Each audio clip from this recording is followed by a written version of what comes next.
অৰ্থনীতিৰ অনলাইন ক্লাছলৈ সকলো ছাত্ৰ ছাত্ৰীক স্বাগতম জনাইছোঁ। আজি ষ্টেটিষ্টিক্স ফৰ ইকনমিক্সৰ আমি উল্লেখযোগ্য এটা বিষয় আলোচনা কৰিবলৈ লৈছোঁ। বিষয়টো হ'ল ক্লাছিফিকেশ্যন অফ ডাটা, অৰ্থাৎ তথ্যৰ শ্ৰেণীকৰণ। এটা তথ্য কি, তথ্যসমূহক কেনেকৈ সংগ্ৰহ কৰা হয় সেই সম্পৰ্কে আমি আগৰ ভিডিঅ'বিলাকত আলোচনা কৰিছোঁ। যিসকল ছাত্ৰ ছাত্ৰীয়ে আগৰ ভিডিঅ'বিলাক চোৱা নাই তেওঁলোকে চাই ল'ব।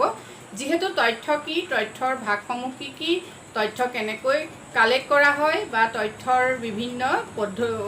সংগ্ৰহ কৰাৰ পদ্ধতিবোৰ কি যদি নাজানে তেতিয়াহ'লে শ্ৰেণীকৰণৰ গুৰুত্ব তেওঁলোকে বুজি নাপায়। এতিয়া আমি যিসমূহ তথ্য সংগ্ৰহ কৰোঁ সেই তথ্যসমূহক প্ৰথম অৱস্থাত আমি লৈ অহা উৎসৰ পৰা লৈ অহা যিবোৰ তথ্য সেই তথ্যসমূহ কোৱা হয় ৰ ডাটা, অৰ্থাৎ কেঁচা তথ্য। সেই কেঁচা তথ্যখিনিৰ বিভিন্ন বৈশিষ্ট্য অনুসৰি তথ্যবিলাকক আমি যেতিয়া দলগতভাৱে সজাই পেলাওঁ, তাহাঁতৰ নিৰ্দিষ্ট বৈশিষ্ট্য অনুসৰি যেতিয়া আমি সজাই পেলাওঁ, সেই সজাই পেলোৱা যি কাৰ্য সেইটোক কোৱা হয় তথ্যৰ শ্ৰেণীকৰণ। অৰ্থাৎ কেঁচা তথ্যখিনিক আমি কি হয় যেনে আছে তেনেই যদি থৈ দিওঁ তেতিয়া সেই তথ্যখিনিৰ পৰা আমি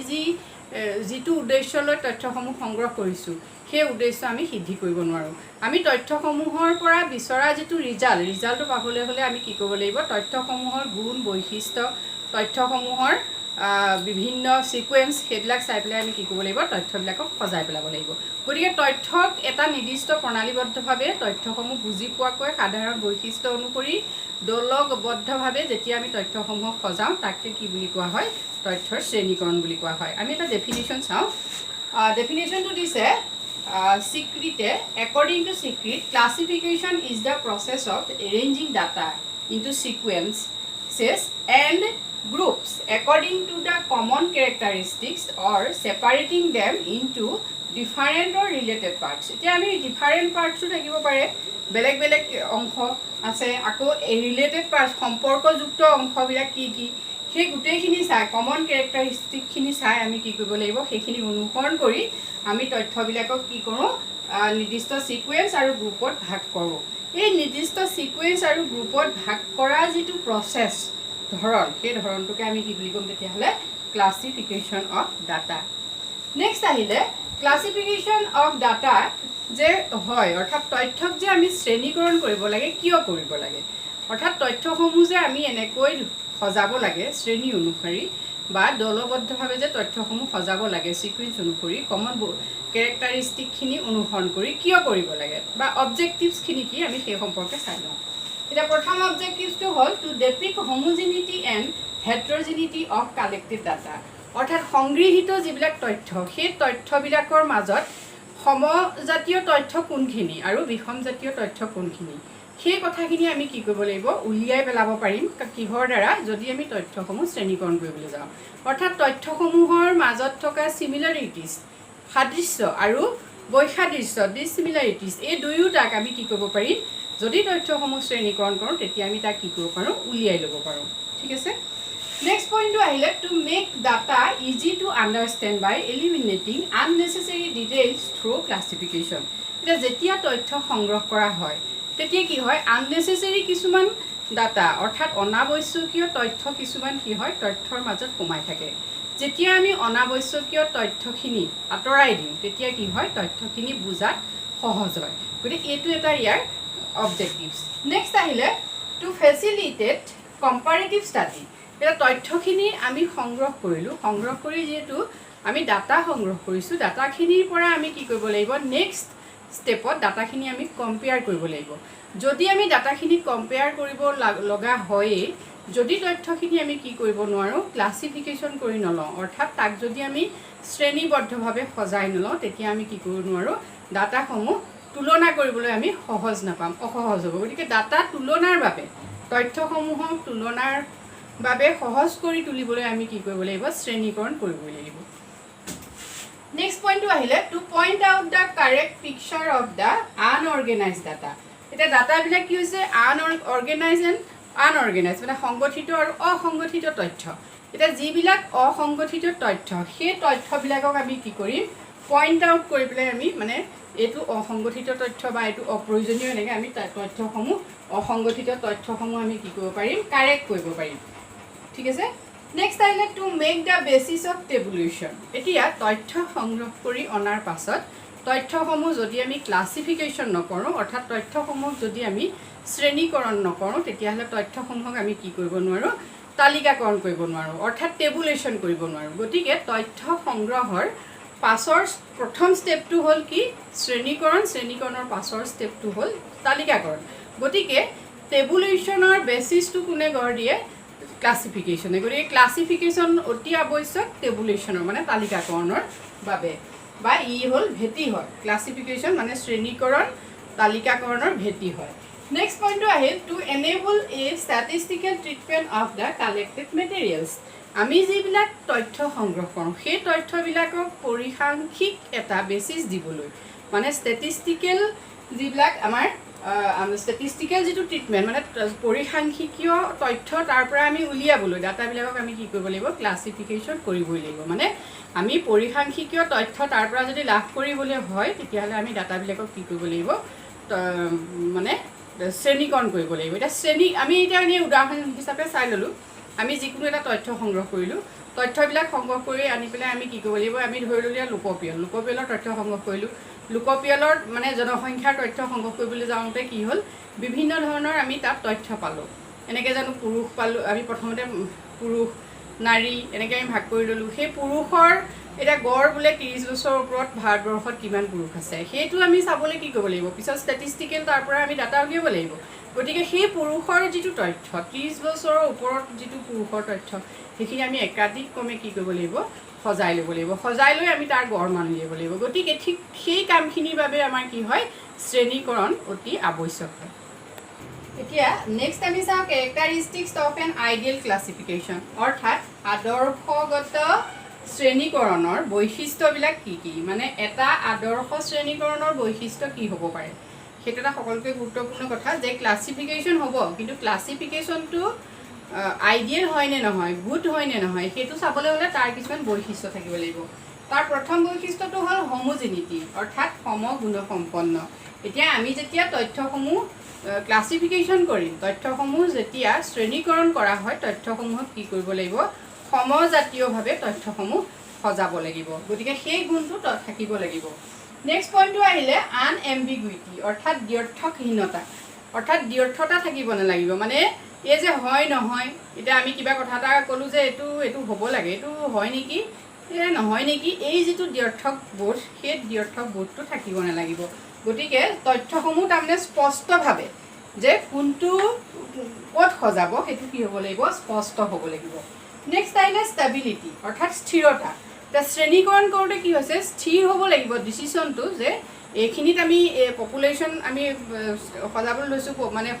আমি কি কৈছোঁ জনসংখ্যাৰ তথ্য সংগ্ৰহ কৰিছোঁ জনসংখ্যাবিলাকক আমি কেনেকৈ সজাম গতিকে আমি যেতিয়া ছিকুৱেঞ্চবিলাক দিম ছিকুৱেঞ্চবিলাক দিওঁতে কি হ'ব লাগিব আমাৰ যিটো ডিচিশ্যন সেই ডিচিশ্যনটো প্ৰতি সময়তে স্থিৰ হ'ব লাগিব যাতে ভৱিষ্যতে সেই বিষয়টোৰ ওপৰত যেতিয়া কি কৰা হয় তথ্য সংগ্ৰহ কৰা হয় তেতিয়া সেই শ্ৰেণীকৰণকে কি কৰা হয় মানি চলা হয় গতিকে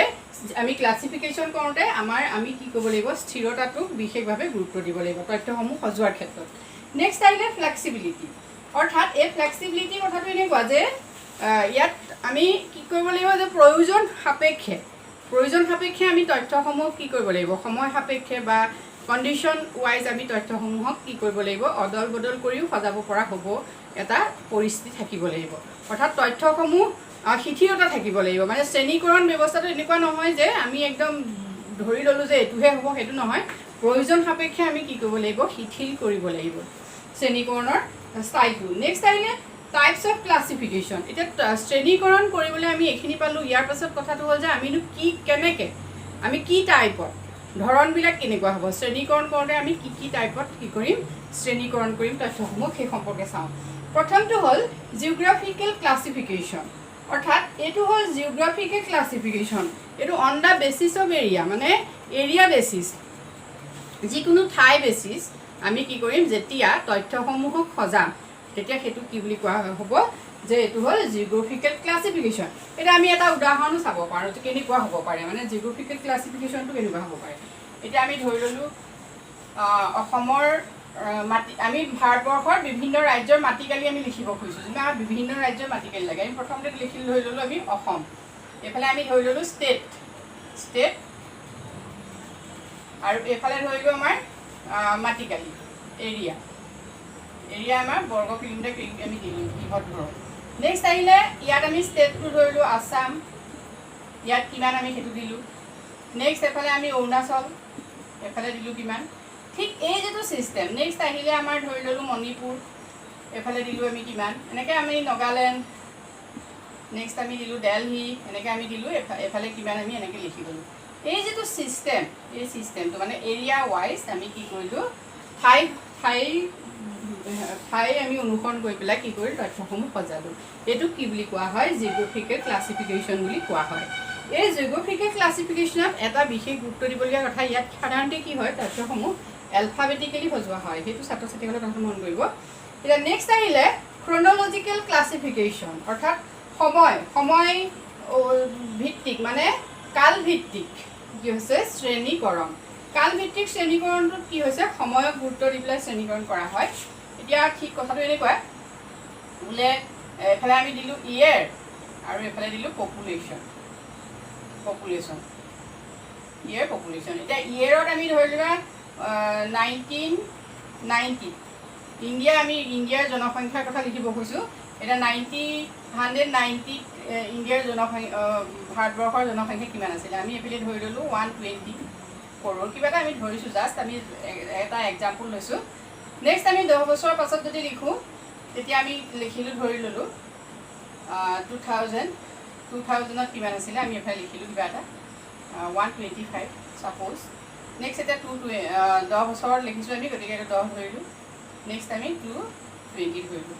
এতিয়া ইয়াত আমি ধৰিলোঁ 130 আৰু ইয়াত আমি ধৰিলোঁ 135 এই যেটো কাল অনুসৰি মানে সময় ভিত্তিক আমি যেটো কি কৰিলোঁ শ্ৰেণীকৰণ কৰিলোঁ সেইটোক কি বুলি কোৱা হয় কাল ভিত্তিক বা ক্ৰনলজিকেল ক্লাছিফিকেশ্যন বুলি কোৱা হয় ঠিক আছে নেক্সট যেটো টাইপ সেইটো চাওঁ আমি সেইটো হ'ল ক্লাছিফিকেশ্যন একৰ্ডিং টু এট্ৰিবিউটছ অৰ্থাৎ গুণ অনুসৰি কোৱালিটেটিভ যিবিলাক আমাৰ কনচেপ্ট অৰ্থাৎ গুণগত বৈশিষ্ট্য অনুসৰি যেতিয়া কি কৰা হয় শ্ৰেণীকৰণ কৰা হয় সেইটো কি বুলি কোৱা হয় ক্লাছিফিকেশ্যন একৰ্ডিং টু এট্ৰিবিউটছ অৰ্থাৎ গুণবাচক শ্ৰেণীকৰণ বুলিও আমি ক'ব পাৰোঁ এতিয়া এই গুণবাচক শ্ৰেণীকৰণবিলাক আকৌ সাধাৰণতে কি হয় এইবোৰ কোৱালিটেটিভ হয় মানে গুণগত হয় ইহঁতি সংখ্যাত্মক নহয় ইয়াৰ দুটা ভাগ আছে সেই দুটা ভাগৰ প্ৰথম ভাগটো হ'ল চিম্পল ক্লাছিফিকেশ্যন নেক্সটটো হ'ল মেনিফল্ড ক্লাছিফিকেশ্যন এইটো ছাত্ৰ ছাত্ৰীসকলে কথাত মন কৰিব যে ক্লাছিফিকেশ্যন অফ একৰ্ডিং টু এট্ৰিবিউটছৰ দুটা ভাগ আমি পাম দুটা ভাগত আমি ক্লাছিফিকেশ্যন কৰিব পাৰিম প্ৰথমটো আহিলে চিম্পল ক্লাছিফিকেশ্যন অৰ্থাৎ সৰল শ্ৰেণীকৰণত আমি আকৌ উদাহৰণ ল'লোঁ পপুলেশ্যনকে ল'লোঁ আমি উদাহৰণ এতিয়া ইয়াত আমি যেতিয়া সৰলভাৱে ইয়াক শ্ৰেণীকৰণ কৰিম তেতিয়া কি হ'ব ইয়াত আমি মেলছ এণ্ড ফিমেলছ মানে পপুলেশ্যন আমি ল'লোঁ নেক্সট আমি কি সজালোঁ মেলছ সজালোঁ এফালে ফিমেলছ সজালোঁ অ'কে এইটো হ'ল চিম্পল ক্লাছিফিকেশ্যন মানে ইয়াত বৈশিষ্ট্য আমি এটা বৈশিষ্ট্যকে ইয়াত আমি অন্তৰ্ভুক্ত কৰিছোঁ শ্ৰেণীকৰণ কৰোঁতে আমি কি কৰিছোঁ অকল এটা বৈশিষ্ট্যক অন্তৰ্ভুক্ত কৰিছোঁ সেইকাৰণে ই সৰল হয় নেক্সট আহিলে মেনিফল্ড ক্লাছিফিকেশ্যন অৰ্থাৎ এইটো কি হৈছে ইয়াত আমি কি কৰিম মাল্টিপুল কেৰেক্টাৰ কিছুমানক গুৰুত্ব দিম অৰ্থাৎ ইয়াত আমি বহুত ধৰণৰ বৈশিষ্ট্য গুৰুত্ব দি পেলাই আমি কি কৰিম শ্ৰেণীকৰণ কৰিম গতিকে এই শ্ৰেণীকৰণত কি হৈছে চাওঁ পপুলেশ্যনক আমি প্ৰথম দুটা ভাগত সজাই ল'লোঁ মেলছ এণ্ড ফিমেলছ অ'কে নেক্সট আমি কি কৰিলোঁ মেলছক আমি ইলিটাৰেটছ অ'কে নেক্সট আকৌ ফিমেলছকো আমি ঠিক তেনেকৈ সজাই ল'লোঁ ইলিটাৰেটছ এতিয়া ইয়াক আমি আৰু ভাগ কৰিব পাৰোঁ এতিয়া লিটাৰেট পিপুল কিমান এতিয়া ইয়াত লিটাৰেটৰ ভিতৰত আমি ধৰি ল'লোঁ 50 এজৰ ওপৰত এবভ 50 ইয়েৰ্ছৰ ওপৰত কিমান আছে এবভ 50 ইয়েৰ্ছ নেক্সট আহিলে বিল' 50 ইয়েৰ্ছ অ'কে এইটো এটা বৈশিষ্ট্য হ'ল আকৌ ইয়াত আমি আৰু কৰিব পাৰোঁ এতিয়া বিল' 50 ইয়েৰ্ছ ক'লোঁ ইয়াতে আমি আৰু ভাগ সজাব ক'ম বোলে নহয় এবভ 30 ইয়েৰ্ছ বা বিল' 10 ইয়েৰ্ছ আমি কি কৰিব পাৰোঁ তেনেকৈ সজাব পাৰোঁ মানে বিভিন্ন ভাগত যেতিয়া আমি ষ্টেপ বাই ষ্টেপ সজাই আনি থাকিম তেতিয়া আমি সেইটোক কি বুলি ক'ম মেনিফল্ড ক্লাছিফিকেশ্যন বুলি ক'ব পাৰিম এইকেইটা হ'ল ইয়াৰ এই আমাৰ এট্ৰিবিউট মানে একৰ্ডিং টু এট্ৰিবিউটছ ক্লাছিফিকেশ্যনৰ সেই দুটা ভাগ ঠিক আছে লাষ্ট আমাৰ যিটো ক্লাছিফিকেশ্যন সেইটো হ'ল classification according to class intervals or variables এতিয়া যিবিলাক ভেৰিয়েবলছ আমি কি কৰোঁ এইটো কোৱান্টিটেটিভ ক্লাছিফিকেশ্যন বুলিও ক'ব পাৰোঁ অৰ্থাৎ নিউমেৰিকেল ক্লাছিফিকেশ্যন মানে সংখ্যাত্মকভাৱে কৰা শ্ৰেণীকৰণ। এতিয়া কি হয়, আমি তথ্য যিহেতু অৰ্থনীতিত বা আমাৰ পৰিসংখ্যাত আমি বিশেষকৈ নিউমাৰিকেল ডাটাকে বেছিকৈ গুৰুত্ব দিওঁ। এতিয়া সেই নিউমাৰিকেল ক্লাছিফিকেশ্যনটো কি হয়, যেতিয়া আমি কৰোঁ যিকোনো এটা মেজাৰমেণ্ট যেতিয়া আমাৰ থাকে, আমি যেতিয়া মেজাৰ কৰিব পাৰোঁ বিষয়বস্তুটো, তেতিয়া সেইটো কি বুলি কোৱা হয়, ভেৰিয়েবলছ বুলি কোৱা হয়। সেই ভেৰিয়েবলছবিলাক কি হ'ব পাৰে, আমি ধৰি ল'লোঁ ৱেইট, ছেক্স, প্ৰডাকশ্যন এটচেট্ৰা হ'ব পাৰে, বা এজ এটচেট্ৰা, এইবিলাক হ'ব পাৰে। সেইবিলাকক আমি কি কৰিব পাৰিম, সেই তথ্যবোৰ আমি ক্লাছ ইণ্টাৰভেল দি পেলাই যদি সজাই তথ্যবোৰ আমি সজাওঁ, এতিয়া ক্লাছ ইণ্টাৰভেল আমি এনেকৈ তথ্য সজালোঁ, ক্লাছ ইণ্টাৰভেল মানে শ্ৰেণী অন্তৰাল, আৰু এইফালে আমি দিলোঁ বাৰম্বাৰতা। এইবোৰ ছাত্ৰ ছাত্ৰীসকলে আগতে পাইছে, এইটো আমি এফ বুলি লিখিম, মানে ফ্ৰিকুৱেঞ্চি। এতিয়া ক্লাছ ইণ্টাৰভেলত আমি দিলোঁ 10 to 20, 20 to 30, 30 to 40, 40 to 50, 50 to 60। আমি এইকেইটা ক্লাছ ইণ্টাৰভেল সজালোঁ। আমি ধৰি ল'লোঁ যে এই 10 আৰু 60, এই 10 আৰু 60 ওজনৰ ভিতৰত, ওজন আমি ধৰিছোঁ, এইটো যেনিবা ওজন, এই মানে 10 কেজিৰ পৰা 60 কেজি ওজনৰ ভিতৰত কিমান কিমান গ্ৰুপ, এইকেইটা আমি গ্ৰুপ সজাই ল'লোঁ যে 10ৰ পৰা 20ৰ ভিতৰত কিমান মানুহ, কিমান এইটো ওজনৰ ভিতৰত কিমান মানুহ আছে। যিকোনো এটা আমি পপুলেশ্যন লৈ লৈছিলোঁ, সমষ্টি এটা ল'লোঁ। সেই সমষ্টিটো আমি কি কৰিলোঁ যে 10ৰ পৰা 20ৰ ভিতৰত থকা পপুলেশ্যন কিমান, আমি ধৰি ল'লোঁ ইয়াত 3 আছে যেনিবা, 3জন আমি পালোঁ 10ৰ পৰা 20 ৱেইটৰ পপুলেশ্যন মানে ব্যক্তি। নেক্সট আহিলে 20ৰ পৰা 30 আমি পালোঁ 10জন। নেক্সট 30ৰ পৰা 40 পালোঁ 6, 40ৰ পৰা 50 পালোঁ 7, এইটো 50ৰ পৰা 60 পালোঁ আমি ধৰি ল'লোঁ 7। এইখিনি হ'ল ফ্ৰিকুৱেঞ্চি। গতিকে আমি এইটো ষ্টাইলত যেতিয়া সজাওঁ, তেতিয়া আমি এইটো কি বুলি ক'ম, ক্লাছিফিকেশ্যন একৰ্ডিং টু ক্লাছ ইণ্টাৰভেলছ বা ভেৰিয়েবলছ, বা কোৱান্টিটেটিভ ক্লাছিফিকেশ্যন বা নিউমাৰিকেল ক্লাছিফিকেশ্যন। গতিকে এই যিটো ষ্টাইল, এইটো কোৱা হয় যে সংখ্যাত্মক শ্ৰেণীকৰণ। গতিকে শ্ৰেণীকৰণৰ এইকেইটাই হ'ল বিভিন্ন ভাগ। ছাত্ৰ ছাত্ৰীসকলে ষ্টেপ বাই ষ্টেপ চাব,